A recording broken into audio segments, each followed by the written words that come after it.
y'all, my name is Cecile King, and you guys are checking out the Arts and Culture Show on CUTV. Yeehaw!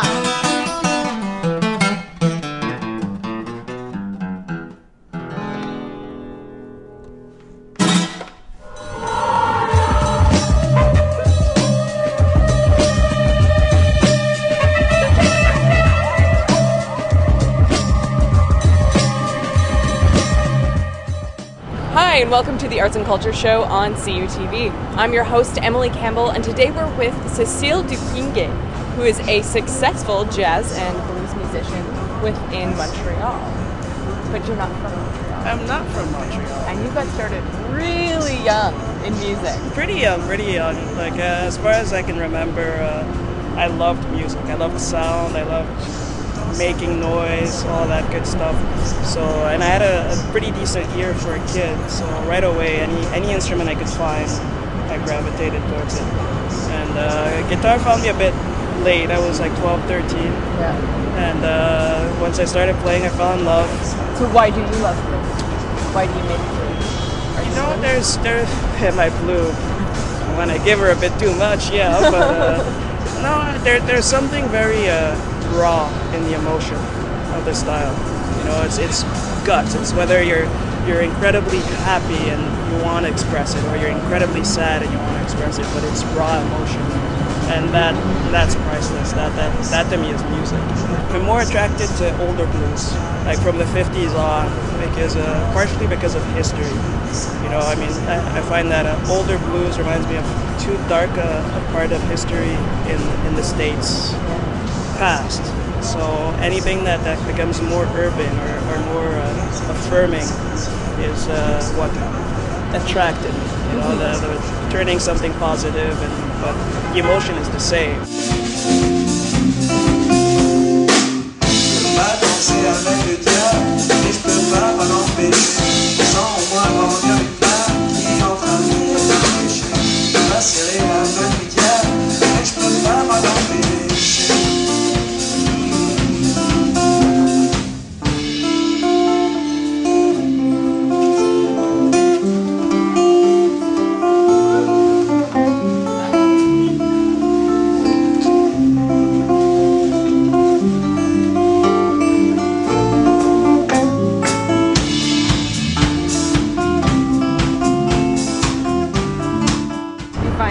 Creating music like therapeutic for you?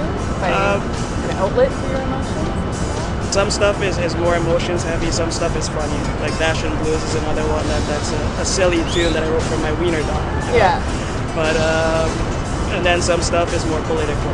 You know, it taps into what frustrates me, what saddens me in the world, or what angers me in the world, and I'm trying to see how to make it a positive. You know, and that starts, I think, with awareness. So that's another side to my music that I try to explore. What kind of issues are you addressing with your work? War. So it's basically trying to find a reconciliation as far as what is inevitable and what is unnecessary or necessary. But there's so much greatness that we're capable of. There's so much wonderful things we've achieved as a species. All in all, we still have a lot of work to do, and you know, the work that I see that we still need to do is what I try to address in my events. We'll find out more after we join reporters Sarah and Ethan at the Rialto Theatre, where Grindhouse presented a Blackula themed night. Welcome back to the Arts and Culture Show on CUTV. We're still here with Cecile Duquingue, who was going to tell us about why she moved from New York to Montreal and what Montreal has to offer her. First came up in '95, studied at Concordia. And, represent. And just tried to see exactly where I wanted to stay, but Montreal kept calling me back, and I kept falling in love with these wonderful Montrealers. So finally, 3 years ago, I decided to actually call it home and stay. So you're a permanent resident? Yep, and I'm on my way to being a citizen. I applied, and I'm actually going on tour for the next year and a half to discover the country. Wow. So, yep, I figure if I'm going to be Canadian, I need to know what it's about. So all the territories, coast to coast, the works, every dog, every sheep I want to meet. before I say I do. So that's the plan. You stop in Calgary? Yep, we're doing Mikey's in Calgary. All right. I want to ride a bull. Any suggestions? I suggest a mechanical A real bull. A real bull. A real bull. Start with a goat. Goat. Goat. Bull. Yeah. Goat. Baby steps. Bull. Okay. So were you gonna play us a song maybe? Sure. What do you want to hear? Something naughty or something nice? Something naughty. I'll refrain from any comments.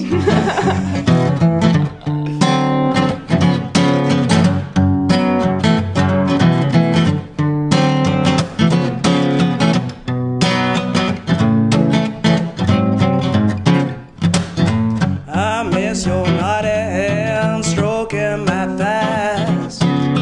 I miss your thirsty lips and hungry eyes. I miss you moaning when I'm shaking your ground. I miss your body trembling when you're not around.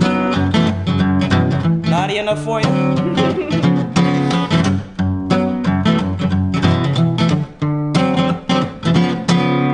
I spend my mornings pacing the hall, chain smoking cigarettes, hoping you'll call. I need some reassurance that you're homeward bound, 'cause I can't seem to function when you're not around.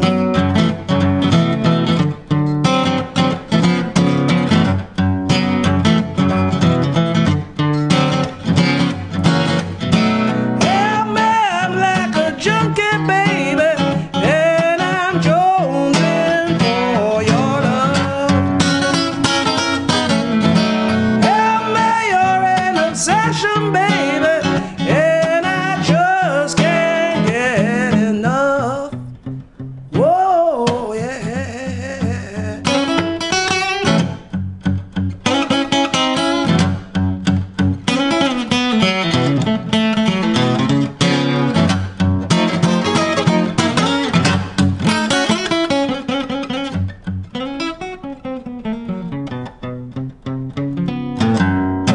Yeah, man, I'm like a junkie, baby, and I'm jonesing for your love. Yeah, man, you're an obsession, baby, and I just can't get enough. Whoa, whoa, I miss your solids when I wake in the night, haunted by the visions of the demons inside. I miss you looking when I need to be found. I'm lost in self-destruction when you're not around. Yeah, when you're not around. Mhm. When you're not around. Yeah, when you're not around.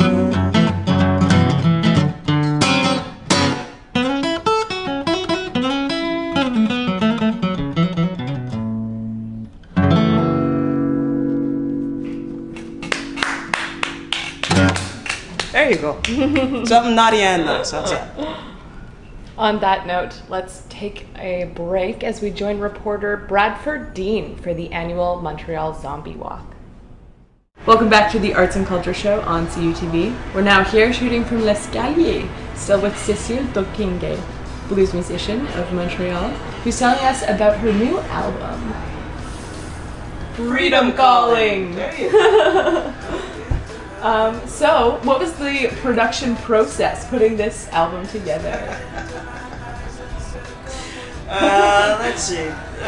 Straight off writing the tunes, tracking the tunes, guitar voice, then going back and tracking the bass myself, then going back and tracking drums myself, and then going back and retracking vocals.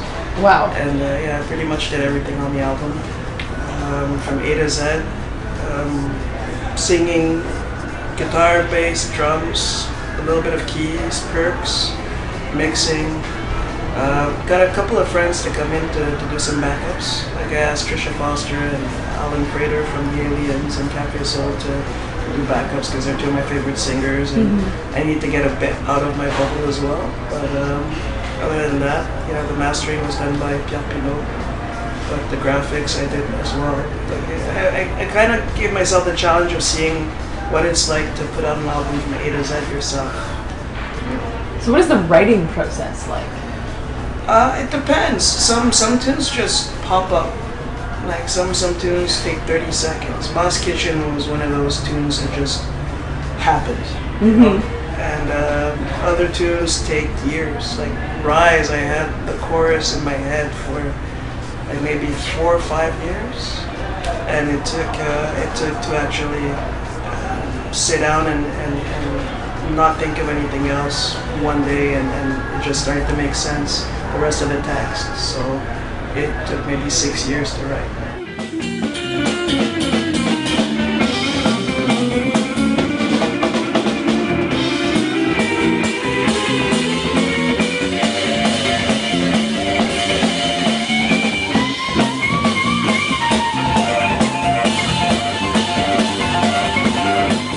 So now that it's complete, do you feel a sense of loss almost, or is your love come to fruition? They say eat shit, sleep, the album. Yeah. That was my reality for 2 years, and all of a sudden it was gone. So for that, I think I had to redefine myself once it was out of my hands. Yeah. So for sure. But now it's turned into something other than what I could have expected. It's got a life of its own, and even the tunes, they had a certain meaning for me when I wrote them, but now that meaning has changed, as they are tunes in their own right.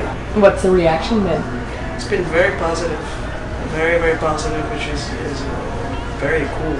For the last 10, 15 years, I've been known as a guitar player. So-and-so's guitar player or whatever guitar player, and now it's actually, singer-songwriter or artist. So all of a sudden there's another dimension of my musicality that's being acknowledged, which is very cool too. Will you be playing soon in Montreal? My next gig is the 22nd in the Chute. Okay. And then my next Montreal show is my homecoming show after the Western tour, September 3rd at Théâtre Saint-Ambroise. Well, a little sooner, there are some things to look forward to in Montreal. We'll check out what's going on in the next couple of weeks with the event listings. And now let's take a look at what took place at Muslim Fest. Welcome back to Arts and Culture. We're still here with Cécile Doguingue, who's telling us about her musical journey. Cécile, what sets you apart from different artists? I think we all get set apart in the sense that we're all unique, in my opinion. Or at least those of us who don't try to be copycats. I do the music that I love to do and that I want to do. And I don't care about the trends, I don't care about the boxes that anybody wants to put me in. As much as I identify as a blues artist, I also identify as a world artist, or as a folk artist, or as a pop artist, because so many styles are part of my musical makeup, and I refuse to let any of them go or throw any of it in the garbage for the sake of fitting somebody's agenda or somebody's mold. What kind of ways have you been pigeonholed? Well, a lot of people see a black chick singing and playing guitar and they want it to be a certain type of blues.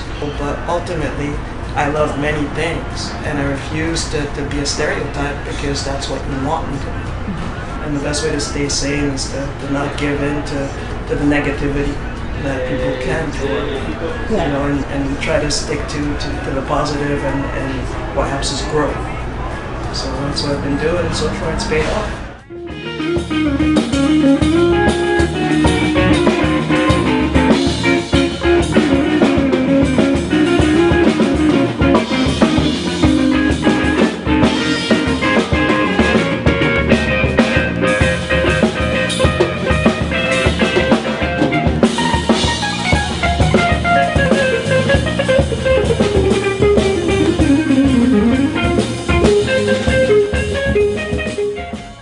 Is there some significance to the title Freedom Calling? Absolutely. To me, it's a coming out album, and it's coming out in emotionally. It's coming out spiritually, sexually, and musically, because all the styles that I've played or as a professional musician are on that album. All the styles I love are represented on this album, and it's really just, you know what, this is who I am. This is some of the tunes are biographical. All aspects of my life are on the table. Well, where can we find your album? You can find it online at cdbaby.com or iTunes. You can find it at Arts Mobile as well. Awesome. Thank you so much for joining us. Thank you. It was great. That's it for the Arts and Culture Show this week. I'm your host, Emily Campbell. This has been CC Thinking Day. If you want to come volunteer for CUTV, then you know where to find us at cutvmontreal.ca. Thanks for joining us. See you next week.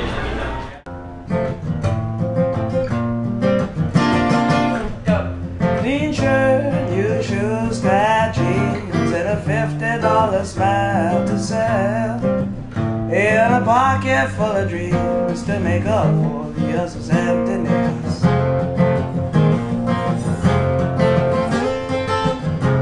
Blue sky, hot day, open road to a tale I hope to live to tell. Leave my shadow behind, brighter days are coming